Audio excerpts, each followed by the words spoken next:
I chose to critique the paper Cell Trend Inter-Attribute Visual Analysis of Temporal Transaction Data. We'll first start with the content summary.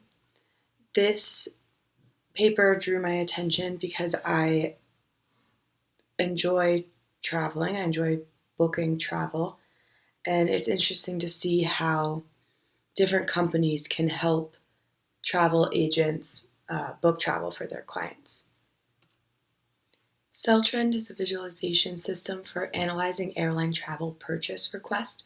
They work in collaboration with Travelport, which is a travel information service provider. They are the company that the travel agent books through, and then they talk to the airlines. The main goal for this paper and for this visualization is to take multivariate event sequences with categorical and temporal characteristics and help Travelport save time and money by making sense of their data.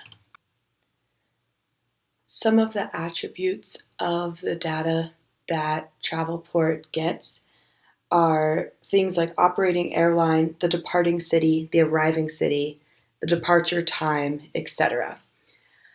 When a customer is not able to actually purchase one of the flights that Travelport offers them based on their requirements of departure time, departure city, date, things like that, then this causes a cell failure. When a cell failure happens, this is a loss of revenue for the company, and it can be because of various issues. Airlines change their fares and availability all the time. It makes them more money when they change things around. And there are a limited number of seats available at the reduced price that the travel agency can offer their customers. There is a scalability issue when analyzing this data because within each cell failure, there's about 20 internal attributes such as date, time, travel agency that was trying to book the flight that make the data extremely large. The main problem for Travelport is to be able to identify and fix these failures in a timely manner so that they are not losing customers. In order for Travelport to keep their customers, they need to be able to identify the abnormalities in the data. So whenever there is more than normal sale failures happening. These are difficult to pick out just by looking at a spreadsheet.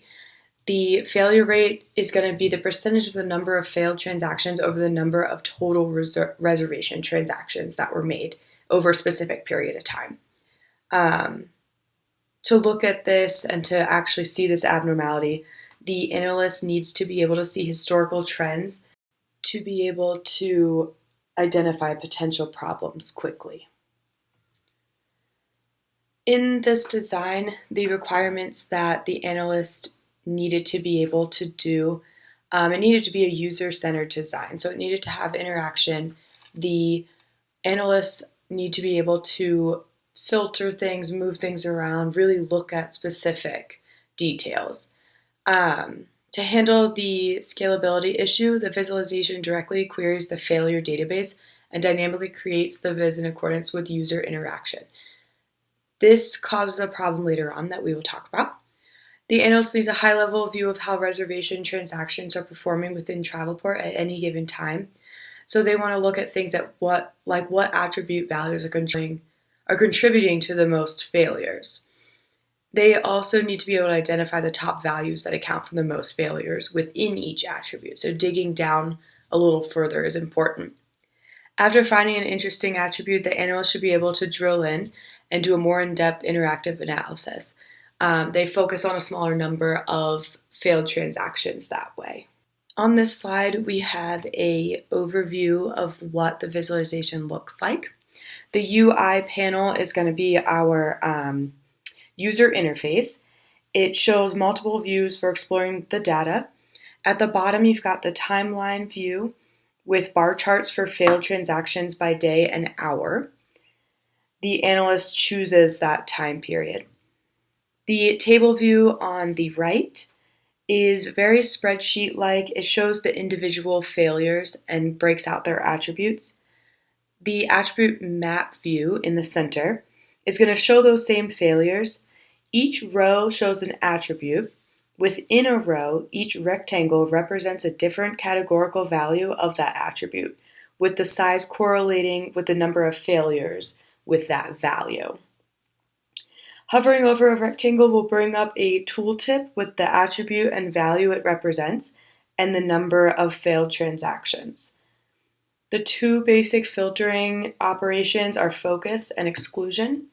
Focus is going to show only the failures with the specific attribute, and exclusion is going to show any of the failures without that attribute. The blue to orange coloring, which is really more purple, the blue is going to be the attribute value accounts for less failures on average in the chosen period than it does historically, while heading towards orange is going to be worse than usual. So your orange highlighted areas are really the attributes that are causing the most failures at that time. Getting into the critiques, I started with the positives. I think that the interactivity of this visualization is a huge strong point. The ability for the analyst to drill down and look into each failed transaction and at each attribute that may have contributed to the failure is necessary for fixing the problem. The time and effort that the team creating CellTrend put into understanding and fixing the problem is extremely noticed.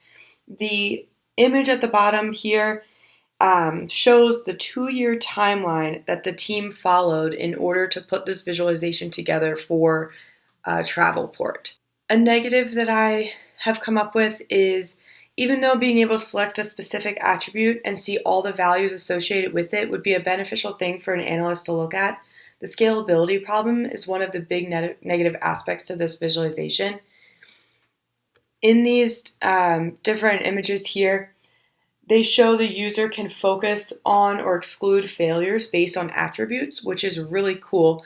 The first image on the left shows that you can drag and drop an attribute to then dig into it deeper. The dashboard view is based off of a time frame, where this is based off of an attribute. Because of the scale of attributes within a single failure, it takes much longer to run database queries that do not narrow down to a specific date range. The image at the bottom attempts to solve the scalability problem when looking at doing trending analysis by receiving info about the number of failed transactions by days or by hours, with the filters on that the analyst is interested in looking at. The magenta along the bottom is this data overlaid on the timeline view from the beginning. This helps it run faster by using time, even if we're not looking for time at that moment. Overall, this visualization is really effective. I think that just the speed of scalability is the only real negative to it. It really seems to solve the problem that the company has with analyzing their data, and most likely makes it so that their time and effort is really keeping customers and getting to the root of the problems a lot faster.